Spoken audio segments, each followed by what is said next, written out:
About to meet Michelangelos of motorcycles, Picassos of the motorcycle world. I give you now two of the sexiest men in custom motorcycles, Louis and Lupe. Come on down, gentlemen. We're just gonna sit here on the edge of the stage and chit chat for a bit. Could you guys come slower? Yeah, actually they can. They can come slower, it turns out. How's it going, guys? Good. How are you doing, sir? Good. Now, you are Louis. That is Louis. Louis, and you are I'm Lupe. Lupe. All right, have a seat right here. Sit down. Don't tower over me. This is the first time you guys have heard that, huh? I was kidding. Kinda. That's funny though, right? He got it. Kenny, calm down. Kenny, don't laugh at the short jokes, he said. Stop. You got a shop here? Yes, I do. I have a shop out in East Mesa. It's called Baggers by Lupe. Specialize in your everyday riding bikes from your mild to your wild.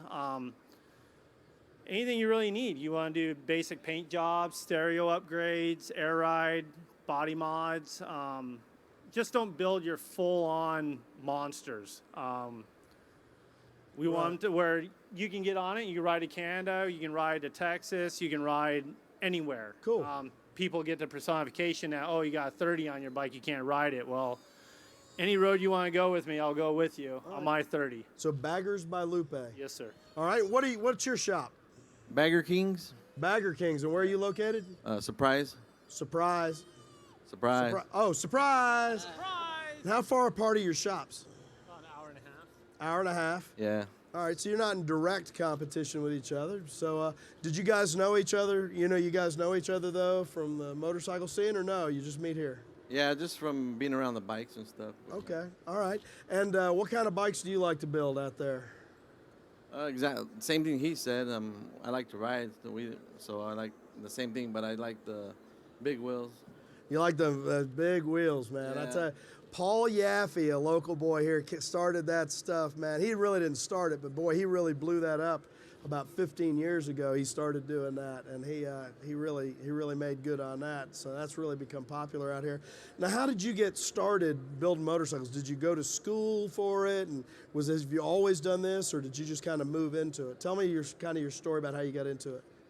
Well, my dad's been in bikes, so I've been around bikes my whole life, and my first one was a chopper. I got into the choppers, and I did like 3 choppers, and when the baggers started coming in, I was busy with other stuff, but then I did that Street Glide. That was the first bike I did.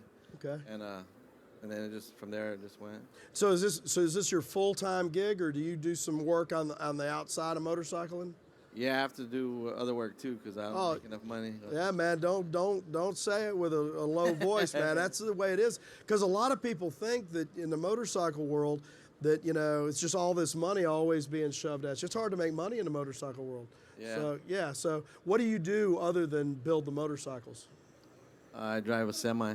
Drive a semi. Cross country? Are you over the road? No, I stay in Arizona. Okay. That's your home every night?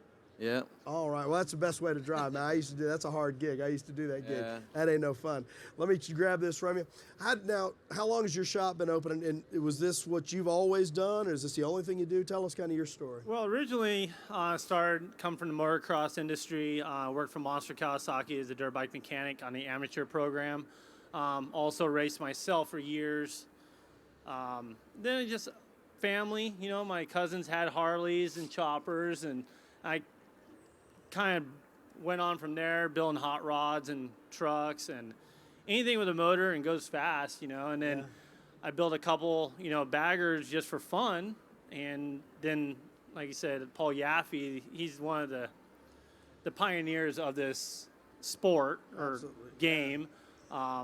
So then I started building bikes, because people want, oh, hey, you got a good taste or, image. I want a look of like what you got. So we started, I got in, some of us have had investors and I just wanted to go on my own this year. Last year was my first year. Did Sturgis and Laughlin and Arizona Bike Week, and as much as I can afford out of my own pocket, Yeah. So went around last year and had a very, I'm grateful. Did really good at Sturgis. And then this year, I got some help this year. I got my buddy Kenny and fabricator Matt helping me out. Take it day by day and week by week and show by show, and hopefully give some people some nice bikes to look at and Yeah. and be enjoyable. So you're 100% reliant on your motorcycle business now? Yes, sir. Okay. So that's unusual, too. That's hard to get to that point.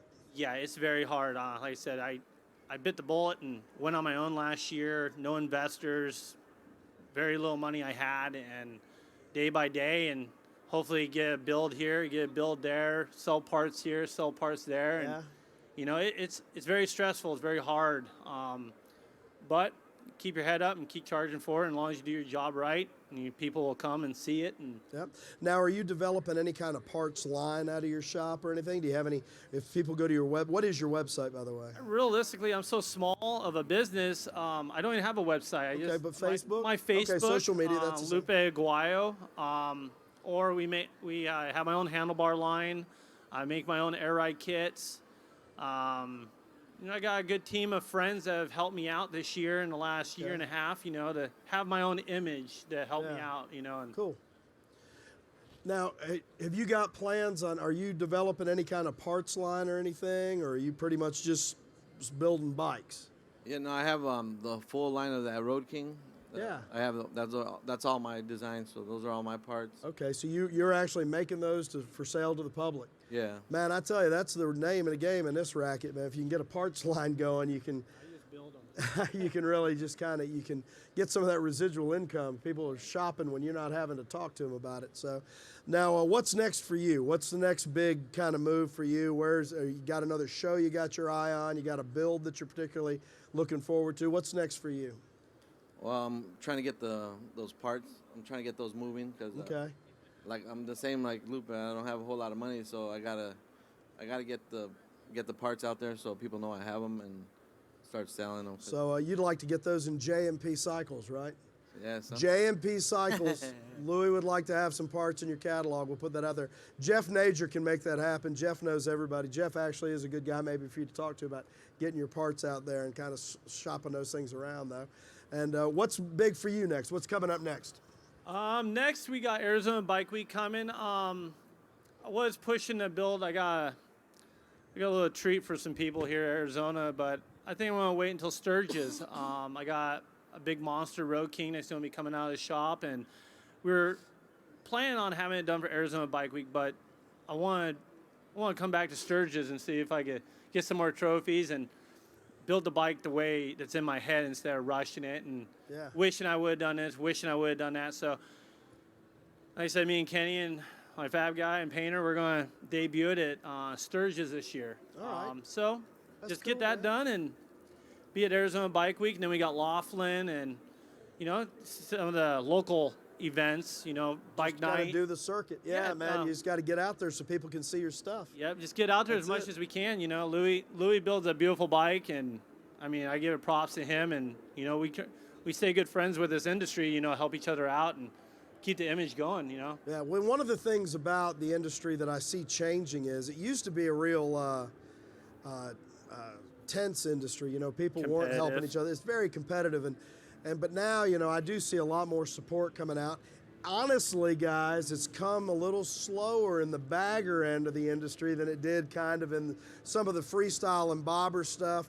But you guys are really coming along now, and you guys are starting to help each other out a lot, and that's nice to see because it doesn't do any. It's too small a world to tear each other down. So it's nice to hear you say that. That's good. And now, while we wind up here, because we want to kind of keep this to the point where we can get it on Facebook. They don't like much more than 10 minutes. If you guys think about your answer, if you were going to encourage, so if somebody wanted to get into, if they wanted to build a custom bike, if they just wanted to do it themselves, what would your advice be? Start. Well, start with the wheel. That's where. Start with the wheel. Okay, that's good. A lot of people start with the wheel, get a big wheel, and then dream from there. Hey, man, I've had guys tell me I had an SU carb sitting around in the shop for 10 years, and I kept looking at it, and all of a sudden it was a motorcycle. You got to start. So you start with a wheel. That's the way I've done it for both of them. I started with a wheel, and then I bought the bike for the wheel. So Oh, that's cool. Now you just said you did the opposite. A lot of the bikes that I build for customers, I can read the customer. Like I built a bike for a guy. I mean, he's fully tattooed. He's a wild man. He's a you know. scumbag, So I get it. and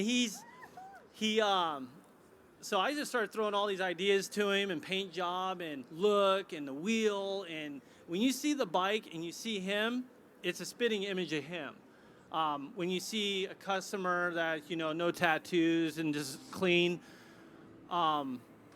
that's what I like to build. A simple and clean, timeless look. It's not going to ever go away. So I give the customer what they want. You can design a bike around their image and their look. So when they see a bike and they open that garage door, they have their mind, their image right there on a bike. And that's where I go with is what colors and style. I tell a customer, give me 10 pictures of 10 bikes that you like, and I will collaborate and graph out a bike and design a bike for you, and then go from there. All right, so 2 different styles, way to do that. I always want to encourage folks, and I get a sense from these guys. The other thing is, if you're going to try to build your own bike, obviously, all of us have shops, and we end up with a lot of projects at the shops that guys started, get frustrated with, bring them to you and say, hey, can you finish this? I'm at a stuck place. But I know I don't mind if people just call me up or swing by the shop and ask questions. If they're trying to do their own thing, man, it's really not taking money out of my pocket. They're doing their own thing, and if it's keeping interest in what we're doing, then that's good. So Friendly advice. friendly advice. So hit these guys up. They can get up with you how? You can get a hold of me, Lupe Aguayo, on Facebook. Spell Aguayo for those of us from the East Coast. First name, Lupe, Lupe. Last name's Aguayo, Aguayo. All right. Mesa, Arizona. Lupe Aguayo. And how can folks find you? Bagger Kings on Facebook, Bagger Kings Inc. on Facebook, and Louis Villa on Facebook. Louis Villa and Bagger Kings on Facebook. Well, guys, I appreciate you being part of the JMP Cycles Ultimate Builder Custom Bike Show. We're having a great time here. You've got beautiful bikes. Good luck in the competition. But most of all, hey, man, just have fun. And look forward to hanging out with you guys some more. Appreciate it. Ladies and gentlemen, Louis.